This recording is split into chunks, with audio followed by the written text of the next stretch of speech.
సేవించిన ఎడలైతే అవుతుంది.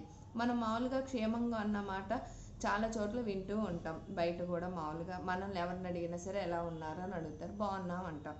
లేదంటే చాలా విషయాల్లో కూడా క్షేమం అనేది ఆయన్ని సేవించిన ఎడల, అంటే మన కుటుంబంలో కూడా అన్ని విషయాల్లో కూడా పెద్దవారు అయినప్పుడు పిల్లల క్షేమం చూసుకుంటాం, వాళ్ళు మంచి చెడులు చూసుకుంటాం. క్షేమం అనేది అంటేనే మంచి చెడులు అండి.